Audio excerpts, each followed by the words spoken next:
Pirlo takes Italy. Rodri's career in doubt as real circles, and FIFA investigates World Cup final chaos. Get the full story now. Hello, friends. Andrea Pirlo says yes to Italy, and Guardiola and Ancelotti both said no first. Rodri is heading into back surgery with Real Madrid already circling, and Jose Mourinho is back on the touchline at Real Madrid for pre-season. Zinedine Zidane signs a 4-year deal with France, Jude Bellingham breaks down in tears after England's World Cup exit, and Messi's teammate reveals the World Cup final may have been his last game for Argentina. If you're enjoying this kind of breakdown, drop a like. It genuinely helps us keep this format going. It's time to dive into the latest football news. Andrea Pirlo has verbally accepted the proposal to become the new Italy head coach.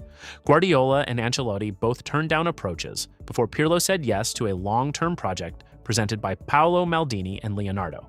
He is set to sign in the coming days. Jose Mourinho was back on the touchline coaching Real Madrid for their first preseason game. The Portuguese manager's return to the Santiago Bernabeu marks the start of a new chapter for the club. Zinedine Zidane is set to sign a 4-year contract as France national team head coach, with an official announcement expected at a press conference on Tuesday morning. Referee cam footage reveals what Jude Bellingham said to referee Ismail Elfath after England's World Cup semi-final defeat to Argentina. As he walked past the officials, Bellingham said, "Some shocking ones, but all the best," then broke down in tears on the pitch. Liverpool are seriously interested in signing Vini Jr as a free agent in 2027. Real Madrid are working intensively on a move for Rodri, who is now one of Florentino Perez's top transfer targets. Talks with Rodri's representatives have started, with Madrid willing to offer a contract until 2030. Manchester City are hoping to keep him. New Germany boss Jurgen Klopp delivered a blunt message at his first press conference as national team manager, warning the media to leave his family alone.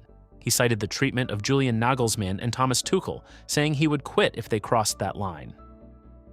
Atletico Madrid's position is clear. They will not sell Julian Álvarez to Barcelona. According to La Serre, Arsenal are the only club Atletico would consider selling him to. Enzo Maresca says it is a privilege to replace Pep Guardiola in the Manchester City dugout. He also commented positively on the combination of Gianluigi Donnarumma and Erling Haaland at the club.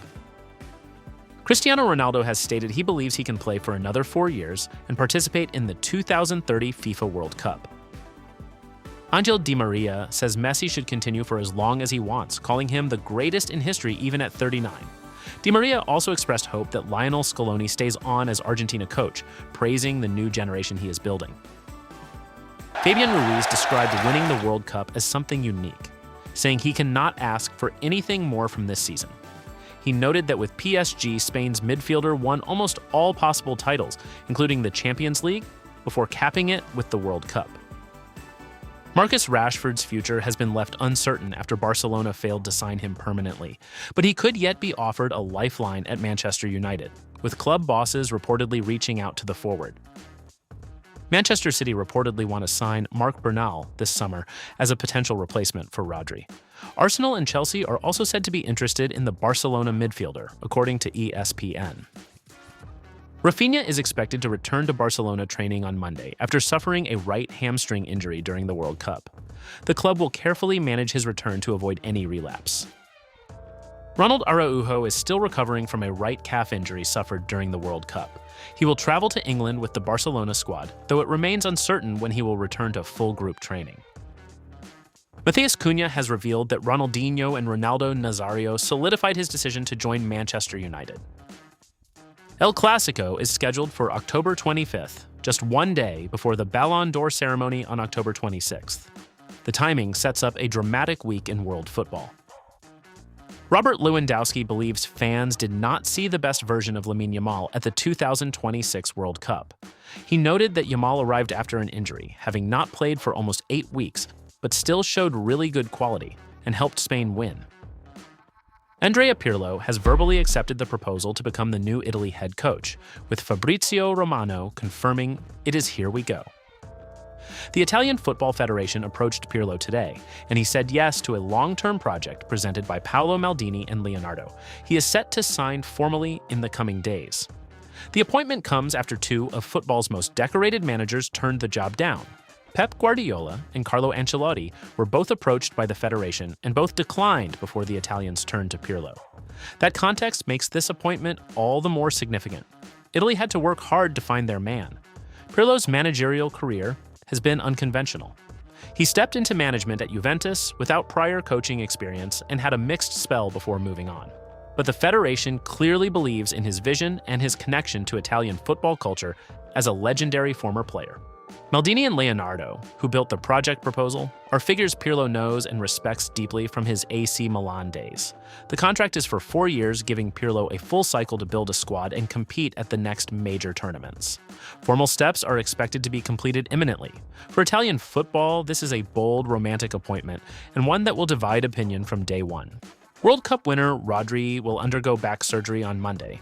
New Manchester City boss Enzo Maresca confirmed the news, saying Rodri needs rest, recovery, and then will return to the club. Maresca also addressed the transfer speculation directly, saying every manager would love to have Rodri because he is a top-level player, but he was not panicking. The timing could not be more complicated for City. Rodri was the best player at the 2026 World Cup, winning it with Spain, and he is now heading into surgery at the very start of preseason. That is a significant blow for Maresca as he begins his tenure in the City dugout. Meanwhile, Real Madrid are not waiting. According to Florian Plettenberg, Madrid are working intensively on a move for Rodri, who is now one of Florentino Perez's top transfer targets. Talks with Rodri's representatives have already started, with Madrid willing to offer a contract until 2030. A return to Spain is described as a concrete option. Manchester City are hoping to extend his contract, but the situation is very much in motion. For City, losing Rodri, even temporarily, would be a major setback. He was irreplaceable during his absence through injury last season, and the club will be desperate to keep him. But with Real Madrid applying pressure and surgery complicating the timeline, this saga is only just beginning. Spain claimed a 1-0 victory over Argentina in the 2026 World Cup final, but the aftermath was anything but clean. FIFA has launched an investigation into the ugly scenes that followed the final whistle, with Argentina players coming under heavy criticism for their conduct on the pitch. FIFA President Gianni Infantino privately praised Spain's players for their exemplary conduct, a stark contrast to Argentina's behavior following the defeat. Infantino attended 44 of the 104 matches at this World Cup, and his private reaction to the final scenes has now been revealed. The investigation adds another layer of drama to an already emotional tournament. Leandro Paredes, one of the Argentina players under scrutiny, has admitted he could quit the national team after the World Cup heartbreak, also blasting what he called conspiracy theories surrounding the defeat. Paredes also revealed that Messi had made the decision that the final would be his last match for Argentina, though he expressed hope that Messi would change his mind. For Argentina, this is a painful moment. They reached the final with Messi scoring 8 goals across the tournament, only to fall at the last hurdle. The FIFA investigation now hangs over the squad as they process that defeat, and the fallout from the final could shape the national team's future for years to come. Zinedine Zidane is set to become the new France national team head coach after signing a 4-year contract. An official announcement is expected at a press conference on Tuesday morning. The appointment ends years of speculation about whether Zidane would ever take a national team role. There is an interesting legal dimension to this deal. According to L'Equipe, Zidane's contract was signed before the implementing decrees of France's new law on sports governance were published. That law caps coaching salaries at €450,000 gross annually without a special government exemption. Because the contract was signed before those decrees came into force, the French Football Federation will not need to apply for a derogation, meaning Zidane can earn above that threshold without any legal obstacle. The appointment is a landmark moment for French football. Zidane is arguably the greatest player France has ever produced, and taking charge of Les Bleus is the role many have long believed was his destiny. He now inherits a squad that just reached the World Cup semifinals, where they lost to England in the third-place match. For Jurgen Klopp's Germany, who face France in the coming days, this news arrives at a fascinating moment. Klopp said at his own first press conference that he believes Germany can beat France. And with Zidane not yet officially in the dugout, this fixture comes at a transitional moment for both nations. Guys, don't forget to like, comment, and subscribe for more exciting football news. Stay tuned for our next video. Until then, take care and see you soon.